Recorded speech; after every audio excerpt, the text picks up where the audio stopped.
সম্মানিত ভিউয়ার্স, আসসালামু আলাইকুম। কেমন আছেন সবাই? অনেক দিন পরে আজকে ভয়েস দিতে বসলাম।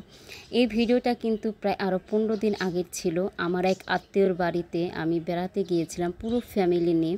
এখানে কিন্তু আমার যা মানে ফুফু শাশুড়ি, ননদ সবাই অবশ্য এই দাওয়াতে ছিল। আরেক ফুফু শাশুড়ির বাড়িতে গিয়েছিলাম। তো এখানে হলো আমরা সবাই মিলে আড্ডা দিচ্ছিলাম। এখন এটা হলো বিকালের নাস্তা অবশ্য। ওই দুইটা কিন্তু আমার যা, বড় যা আর মেজো যা। যাই হোক, এখানে বসে আমরা সবাই নাস্তা করছি, আর এই ফাঁকে আমি এই স্মৃতিটুকু ধরে রাখার জন্য একটু ভিডিও করে নিচ্ছিলাম। দুপুরে কিন্তু জমকালো অনেক আয়োজন ছিল, খাওয়া দাওয়ার আয়োজনটা কিন্তু বেশ ছিল। তো খাওয়া দাওয়ার তখন কিন্তু সবাই এতটাই ব্যস্ত ছিলাম যে ওই ভিডিওটা আর করা হয়নি। তো ভাবলাম এতটুকু ভিডিও করে রাখি স্মৃতি হিসাবে। তো এখানে আমি ডাইনিং টেবিলের এখানে অনেক খাবারই ছিল। তো এই খাবারগুলো অল্প কিছু খেয়েছি, আমি বেশি খাবার খাইনি। তো এখন আর এই ফ্ল্যাটটাকে আমি অবশ্যই একটু ভিডিও করে নিচ্ছি। এটা বাড়িধারা। তো এখানে দুটো ফ্ল্যাট অবশ্য নিয়েছিল আমার এই ফুফু শাশুড়ি মেয়ে।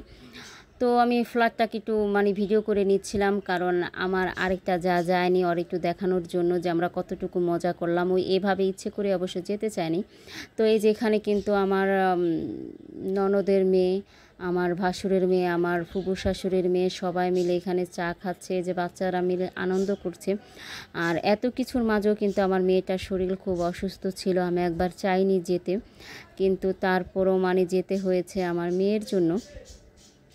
আর ওদের আমি ভিডিও করছি, ওরা সবাই বলছে, মামি এটা কি আপনার চ্যানেলে ছাড়বেন? তো আমি বললাম যে দেখি কি করা যায়, তোমাদের সবারকে স্মৃতি হিসাবে রেখে দেওয়ার জন্যই অবশ্যই এটা ছাড়া।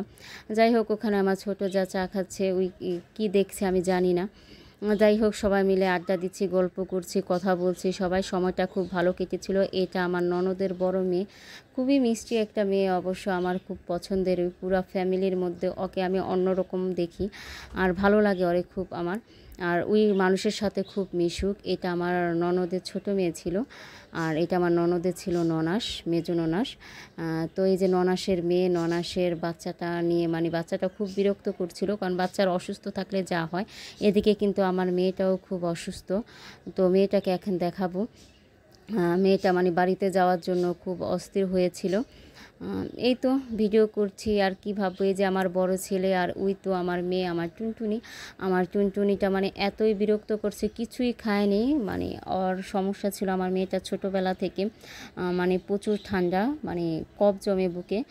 তো এই ঠান্ডার কারণে প্রচুর বমি করেছে রাত্রে, কিন্তু আমি চাইনি আনতে, কিন্তু ফুফু শাশুড়ির এত রিকোয়েস্টে আসতে হয়েছে আমার। এই তো তার ড্রয়িং রুমটা আমি দেখাচ্ছি, আর ওই যে দূরে বসে আছে আমার যে ননদের মেয়ের হাজব্যান্ড, অবশ্য বসে আছে আমার ভাগ্নি জামাই। তো ছোটোখাটোর মধ্যে ফ্ল্যাটটা খুব সুন্দর ছিল। তাদের দুইটা ফ্ল্যাট, অবশ্য পাশে আরেকটা ফ্ল্যাট ছিল। ওই ফ্ল্যাটে বসে আমরা খাওয়া দাওয়া করেছি, এই ফ্ল্যাটে বসে আমরা বিকালের নাস্তাটা করে নিচ্ছি। আর এদিকে কিন্তু আমার মেয়ে খুবই বিরক্ত করছে, বারবারই শুধু বাড়িতে যাওয়ার জন্যই করছে। এখন আমি বললাম যে একটু ভিডিও করো, অন্তত তোমার ভিডিওটাও আমার এই ব্লগে থাকুক।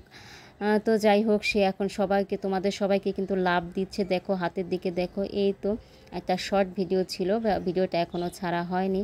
তো আমি বলছি যে খুব সুন্দর হয়েছে। আর এই যে দেখো জামাটা, যে ব্লু কালার একটা জামা, এই জামাটা কিন্তু আমার নিজের হাতে বানানো, প্লাস এই হাতের কাজটা কিন্তু আমি নিজে করেছি। এই জিনিসটাও